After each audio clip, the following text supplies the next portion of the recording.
Today it's basically a snow day, so I'm enjoying some leftover pho, which is really good timing because in a snowy day like this, all I want is a hot bowl of soup.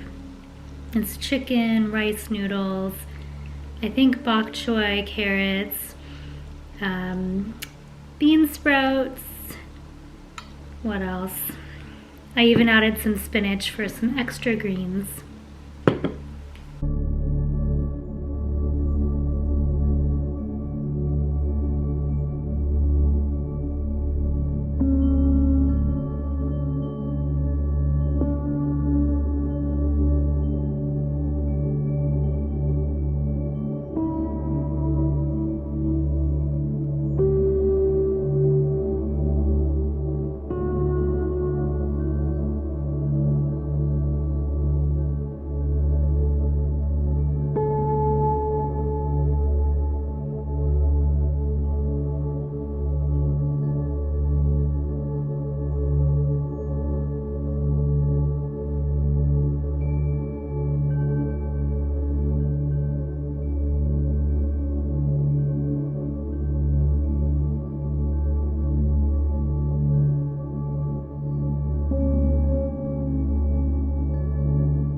Hello everyone and happy Friday. So today is a snow day where I live, meaning it's just covered in snow here. All the stores are closed and I've even had to cancel an appointment today. So it's just been like an old school snow day, really. So I thought it was only fitting to make a hot chocolate because when I was a kid, that's always the first thing that I got my mom to make when it was a snow day. So yeah, this one is so good. It's Cadbury with oat milk. So good. And it's just been a very slow day. I've mostly tidied a little bit, watched some YouTube. I had some leftover soup for lunch, which is really perfect for a day like today. And yeah, I thought since I had my appointments canceled today, I would come on and do a little chat. And I thought it would be fun to do kind of like a overcoming the winter blues or the winter lows, because I've definitely been feeling that this year, and I do know things that help me, and I just need to remind myself of them. Hopefully by letting you know my tips that I will remind myself as well. So tip number 1 is to eat well. And I mean 2 things by that. So 1, obviously eat healthy foods. And in the winter that could be roasted vegetables and healthy, sustainable meats. And yeah, definitely lots of soups. Pastas are my favorite and things like that. And also comfort foods, because it is a colder months, and we do need a treat every now and then. So luckily for me today I had leftover pho, so I had that today, which is a soup and a treat. It's just perfect for a snow day. But I've also recently been making smoothies if I haven't felt too chilled, because it's an easy way to get lots of nutrients. And sometimes I'll make poke bowls, salads if I'm feeling really lazy and I just really want some nutrients, and definitely pasta. And one of the things that I was making was a vegan fettuccine alfredo. And what's nice about that is it's creamy and tasty, but it also is made from cashews, so it's good for dairy intolerant people like myself, but also cashews are really good for depression, so it can help you lift your spirits a little bit, and they also taste really good. So yeah, that's my tip number 1, eat healthy. Also lots of teas and things like that, just keep the fluids moving. Tip number 2 is exercise. and I am not very good at this tip. So I do not like exercising, but what I like to do is try to go outside for a walk every day. And luckily my dog pretty much forces me to go every day, so that's really beneficial. But yeah, if it's not too bad of a day, then going outside is really the best option.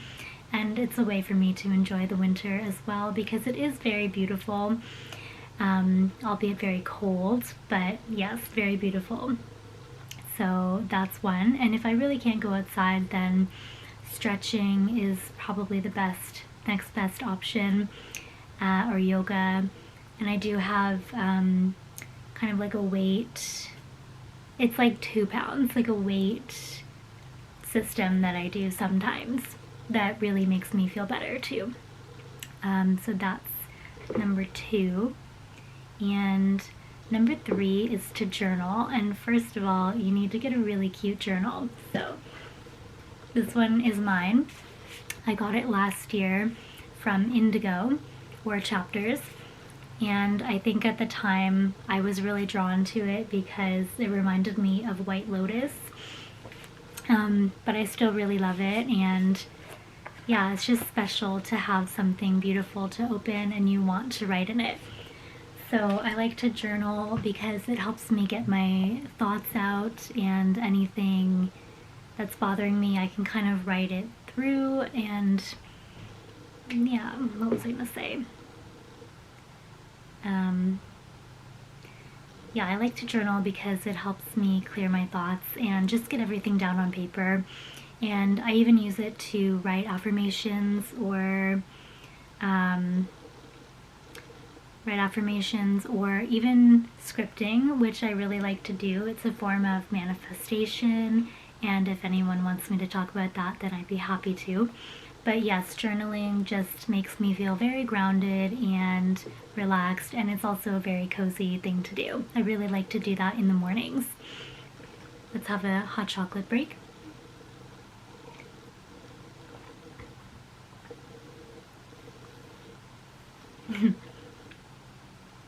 So number 4 is to curl up with a book.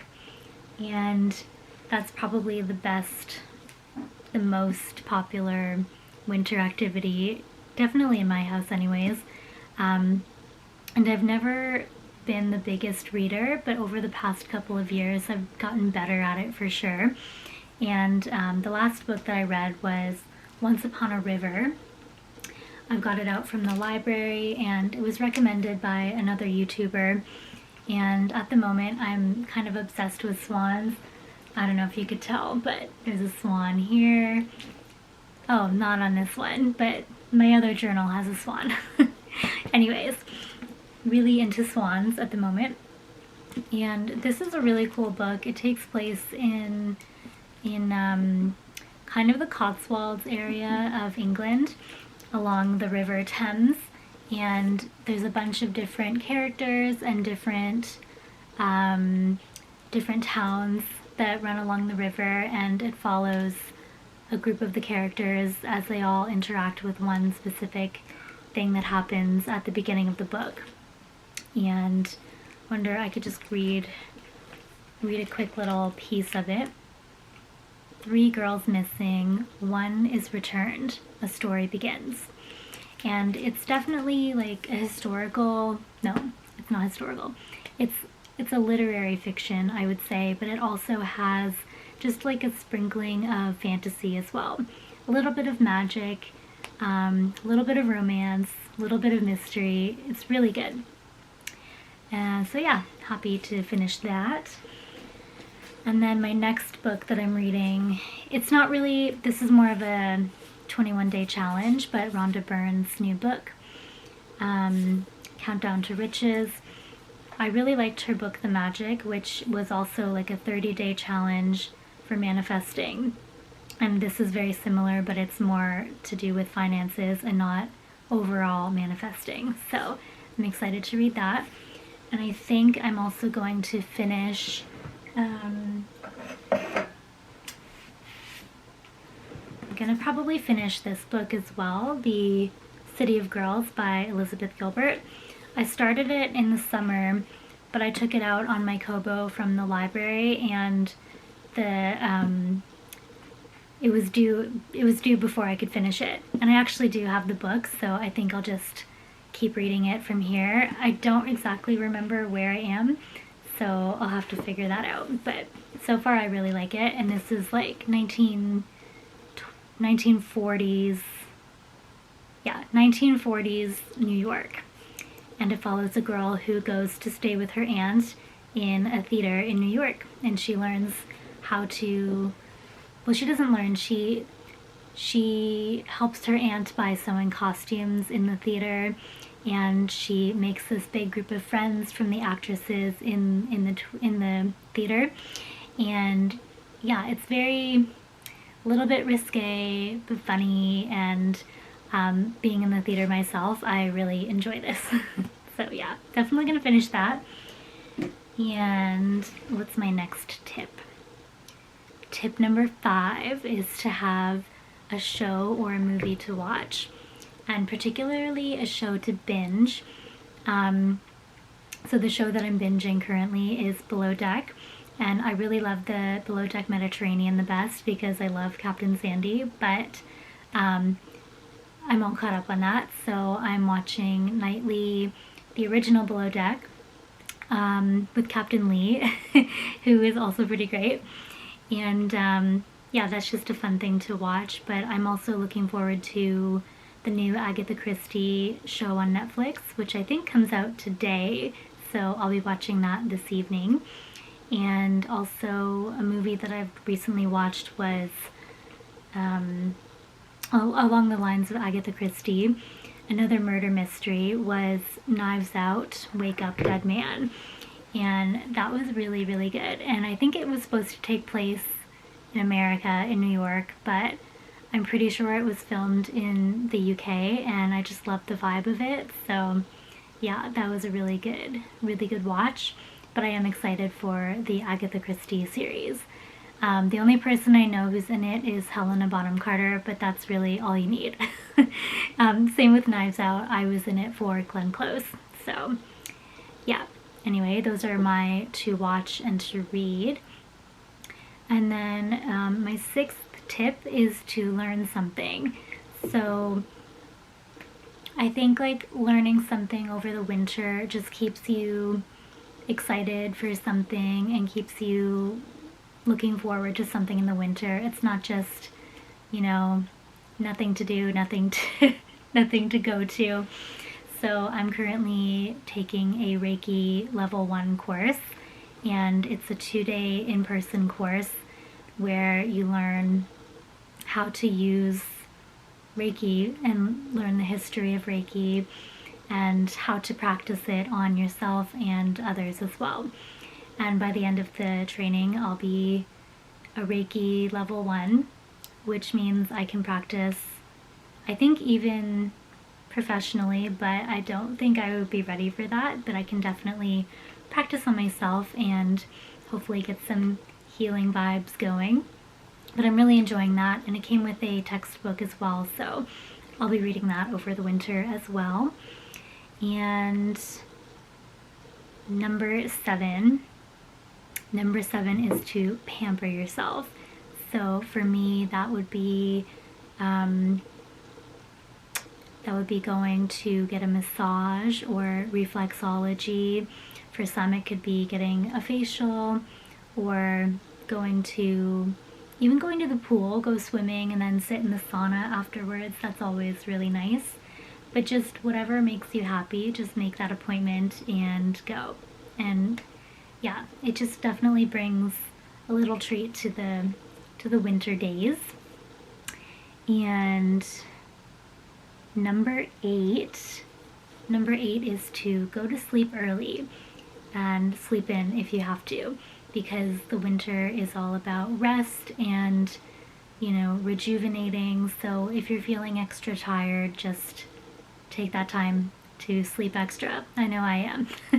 So anyways, I hope you found some of these tips helpful, and if you did, let me know down below which ones you like the best. And I'd also love to know what you guys are reading, and I could add some to my list.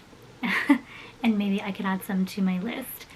Like I said, I'm not the strongest reader, but I think in 2025 I read maybe 6 books total, or 8 books. I think my favorite of all of them was A Witch's Guide to Magical Innkeeping. It was so cute and whimsical and magical, and I think in 2026 I'll be reading the other book. What's it called? A Witch's... no. Anyway, I'll put it here. I'm gonna be reading that this year, definitely. So that's on my list. And yeah, let me know what you're reading, and maybe I'll add that to my reading list as well. And let me know what you're watching. Okay, well, I hope you enjoyed these tips. I hope you enjoyed this video, and happy Friday. Bye.